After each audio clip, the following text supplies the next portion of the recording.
Hello everyone, एक बार फिर से आपका स्वागत है हमारे चैनल पे। और आज हम इस वीडियो में जो चर्चा करेंगे वो करेंगे तुगलक वंश के बारे में। ठीक है, तो वीडियो को एंड तक देखें। वीडियो पसंद आए तो लाइक करें और चैनल को अगर सब्सक्राइब नहीं किया तो ज़रूर कर लें, ताकि जब जब हम ऐसी वीडियोज़ डालें आपको नोटिफिकेशन जो है मिलता रहे। पहले की वीडियोज़ अगर आप देखना चाहते हैं तो लिंक मैंने डिस्क्रिप्शन में दे दी है, जहाँ पर क्लिक करके आप हमारी सभी वीडियोज़ को क्रम अनुसार देख सकते हैं। ये वीडियो सभी एग्जाम्स के लिए इंपॉर्टेंट है। आप किसी भी एग्जाम की तैयारी कर रहे हैं, अगर आप स्पेशली तैयारी कर रहे हैं सीटेट पेपर 2 के लिए या DSSB TGT KBS TGT के लिए, तो आप हमारी इस वीडियो को फॉलो कर सकते हैं। ठीक है, तो चलिए शुरू करते हैं तुगलक वंश। देखिए, तुगलक वंश के बारे में हम जो है 3 शासकों के बारे में पढ़ेंगे इसमें, गयासुद्दीन तुगलक, मोहम्मद बिन तुगलक और फिरोज शाह तुगलक। ठीक है, और तीनों से संबंधित जो सवाल हैं और जो महत्वपूर्ण तथ्य हैं वो मैंने इस वीडियो में जो है लिखे हुए हैं, तो वीडियो को देखते रहें। गयासुद्दीन तुगलक की बात करते हैं। गयासुद्दीन तुगलक जो थे, इन्होंने ही तुगलक वंश की स्थापना की थी। ठीक है, तुगलक वंश की स्थापना इन्होंने की थी। और क्या क्या इन्होंने किया था? इन्होंने गाजी के जो काफिर थे, ठीक है ना, काफिरों का वध किया था इन्होंने ही जो है तुगलकाबाद नामक शहर जो है उसका निर्माण करवाया था। और निजामुद्दीन औलिया से इनका मतभेद था। ठीक है, गयासुद्दीन तुगलक का। और मतभेद इतना था कि गयासुद्दीन तुगलक ने कहा था कि जब वो दिल्ली आएंगे तो वो उन्हें मार देंगे। ठीक है, तो निज़ामुद्दीन औलिया ने उस समय कहा था कि दिल्ली अभी दूर है जनाब। ये सवाल पूछा जाता है कि दिल्ली अभी दूर है जनाब किसके द्वारा कहा गया था? तो ये निज़ामुद्दीन औलिया के द्वारा कहा गया वाक्य है। ठीक है, तो याद रखें, गयासुद्दीन तुगलक और निज़ामुद्दीन औलिया के बीच मतभेद था। उन्हें मलिक उल गाजी की उपाधि प्राप्त हुई थी। ठीक है ना, मलिक उल गाजी की उपाधि प्राप्त हुई थी गयासुद्दीन तुगलक को। गयासुद्दीन तुगलक ने अपने शासनकाल के दौरान कई नहरों और कुओं का निर्माण भी करवाया था। और अफगानपुर में लकड़ी का दरवाज़ा गिरने की वजह से जो है इनकी मृत्यु हो जाती है। और इनका मकबरा जो है वो तुगलकाबाद में ही है। ठीक है, तुगलकाबाद में ही है। उसके बाद शासक बनते हैं मोहम्मद बिन तुगलक। ठीक है ना, मोहम्मद बिन तुगलक इस वंश के सबसे महान शासकों में से थे मोहम्मद बिन तुगलक। ठीक है, इन्हें जो है जून खां के नाम से भी जाना जाता है, जूना खां के नाम से भी जाना जाता है इन्हें। ठीक है, जूना खां। और इन्होंने जो है अपने साम्राज्य का विस्तार जो है वो काफ़ी दूरी तक किया था। ठीक है ना, काफ़ी अधिक किया था। और जहाँपना नगर में जो आदिलाबाद का किला है वो इन्होंने ही बनवाया था। ठीक है, और दरबारी जैन विद्वान राजशेखर और जिन प्रभा सूरी जो थे वो इन्हीं के दरबार में थे। कौन कौन? राजशेखर और जिन प्रभा सूरी। ठीक है ना, ये जैन विद्वान थे जो कि इन्हीं के दरबार में रहते थे। और उसके बाद होली, दशहरा जैसे जो त्यौहार थे उनमें भाग लेने वाला ये प्रथम सुल्तान था। ठीक है, इससे पहले जितने भी सुल्तान आए उन्होंने जो है ऐसा नहीं किया, लेकिन मोहम्मद बिन तुगलक ने ऐसा किया था। ठीक है, और दीवान ए कोही नामक एक कृषि विभाग की स्थापना भी मोहम्मद बिन तुगलक ने की थी। उसके बाद दिल्ली सल्तनत आते हैं। दिल्ली सल्तनत में जो है सर्वाधिक विद्रोह जो है इसी के काल में हुए थे। ठीक है, दिल्ली सल्तनत में सर्वाधिक विद्रोह जो है वो मोहम्मद बिन तुगलक के काल में ही हुए थे। और चांदी के सिक्कों के स्थान पर जो है इन्होंने तांबे के सिक्के चलवाए थे। ठीक है, तांबे के सिक्के चलवाए थे और सोने जैसी जो बहुमूल्य धातुएं थीं, ठीक है, जो सोने जैसी बहुमूल्य धातुएं थीं, ताकि वो जो है नष्ट होने से उन्हें बचाया जा सके, इसीलिए उन्होंने तांबे और चांदी के सिक्के चलाए थे। इब्ने बतूता ने इन सिक्कों को दिनार कहा था। ठीक है ना, दिनार कहा था। और मोहम्मद बिन तुगलक ने सांकेतिक मुद्रा भी चलवाई थी। ठीक है, सांकेतिक मुद्रा भी चलवाई थी। और कांसे के सिक्के चलवाए थे इन्होंने, किंतु लोगों ने जो है स्वयं ही जाली मुद्रा ढालने शुरू कर दिए थे जैसे ही कांसे के सिक्के चलने लगे थे। ठीक है, तो बाद में जो है मोहम्मद बिन तुगलक ने फिर इसको रुकवाया था, बंद करवाया था।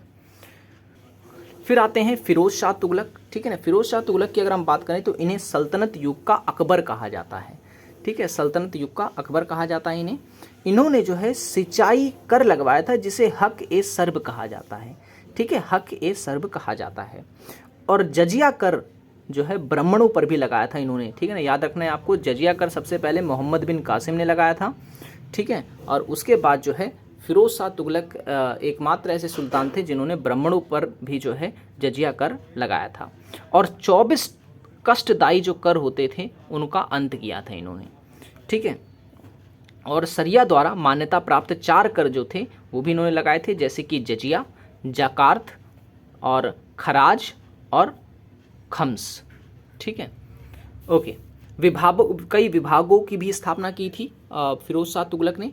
तो फिरोज शाह तुगलक ने जो है दीवान ए इस्तखाक, ठीक है ना, इस्तिखाक नामक जो है विभाग की स्थापना की थी, जिसे हम कहते हैं पेंशन विभाग। ठीक है ना। तो अगला जो है वो है दीवान ए अर्ज की स्थापना की थी, जो कि था सैन्य विभाग। ठीक है, फिर उसके बाद फिरोज शाह ने जो है, क्योंकि वो स्वयं भी एक विद्वान था, इसलिए जो है उसने अपनी एक आत्मकथा भी लिखी थी जिसका नाम था फतूहत ए फिरोज शाही। ठीक है, फिरोज शाह की जो आत्मकथा है उसका नाम है फतूहत ए फिरोज शाही। ठीक है ना। बर्नी जो था फिरोज शाह तुगलक का दरबारी इतिहासकार था।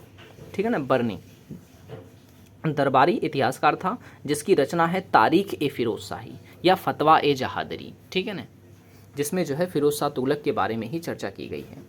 फिरोज शाह को जो है सल्तनत काल का अकबर भी कहा जाता है। ठीक है, सल्तनत काल का अकबर भी कहा जाता है। और महमूद शाह जो थे वो तुगलक वंश का अंतिम शासक था। ठीक है ना, जो महमूद शाह थे वो तुगलक वंश के अंतिम शासक थे। अब उसके बाद जो है, क्योंकि सैयद वंश जो है, हालांकि सैयद वंश में काफ़ी पॉइंट है, लेकिन कुछ पॉइंट्स में जो है आपको कवर करवा देता हूँ सैयद वंश की, बहुत ही छोटा सा है। कल हम लोदी वंश पे चर्चा करेंगे। ठीक है, ओके। सैयद वंश की अगर हम बात करें तो सैयद वंश जो था 1414 से लेकर के 1451 के बीच था। ठीक है ना, सैयद वंश। और सैयद वंश की जो स्थापना है वो किसने की थी, तो आपको याद रखना है खिज्र खां ने। ठीक है ना, खिज्र खां ने जो है स्थापना की थी सैयद वंश की। उसके बाद शासक बनते हैं मुबारक शाह, फिर उसके बाद बनते हैं मोहम्मद शाह, फिर उसके बाद बनते हैं अलाउद्दीन आदिल शाह। ठीक है, तो एक एक करके बात करते हैं। तो खिज्र खां के बारे में इतना बस याद रखना है कि ये जो थे ये सैयद वंश के संस्थापक थे। उसके बाद जब मुबारक शाह शासक बनते हैं तो कहा जाता है कि ये जो थे ये सैयद वंश के सबसे महान शासक थे। इन्होंने अपने नाम का जो है खुतबा भी पढ़वाया था और अपने नाम के सिक्के भी चलवाए थे। ठीक है, मुबारक शाह ने। और मुबारकाबाद जो है उसकी स्थापना जो है वो मुबारक शाह ने ही की थी। ठीक है ना, इन्होंने ही की थी। उसके बाद तारीख ए मुबारक शाही नामक जो पुस्तक है, इसके जो लेखक हैं वो हैं याहिया बिन सरहिंदी। ठीक है ना, याहिया बिन सरहिंदी जो है तारीख ए मुबारक शाही के लेखक हैं।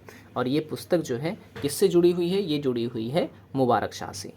ठीक है, उसके बाद जो है शासक बनते हैं मोहम्मद शाह। ठीक है ना, मोहम्मद शाह को जो है खान ए जहां की उपाधि प्रदान की जाती है। अंतिम शासक इसके थे अलाउद्दीन आदिल शाह। ठीक है, तो आज की वीडियो में इतना ही। ठीक है, हमने इसमें आज चर्चा की है जो वो है तुगलक वंश और थोड़ा सा सैयद वंश के बारे में। देखिए, वीडियो पसंद आया हो तो लाइक ज़रूर कर देना। चैनल को अभी तक अगर आपने सब्सक्राइब नहीं किया है तो ज़रूर कर लें, ताकि इस तरह की वीडियोज़ जब जब हम डालें आपको सबसे पहले जानकारी मिलती रहे। और हमारी वीडियो जो है वो सभी एग्ज़ाम्स के लिए इंपॉर्टेंट है। ठीक है ना, कई लोग कमेंट करते हैं कि क्या इस एग्ज़ाम के लिए सही है या इस एग्ज़ाम के लिए सही है, सभी एग्ज़ाम्स के लिए सही है। ठीक है, तो जो है आप ज़रूर देखें। और लिंक मैंने जो है और वीडियो अगर आप देखना चाहते हैं क्रम अनुसार तो उसकी लिंक मैंने डिस्क्रिप्शन में दे दी है, जहाँ पे क्लिक करके आप हमारी पहले की जो है सभी वीडियोज़ को क्रम अनुसार देख पाएंगे। ठीक है, तो आज की वीडियो में इतना ही। अब मिलेंगे हम आपसे अगली वीडियो में। So thanks for watching this video.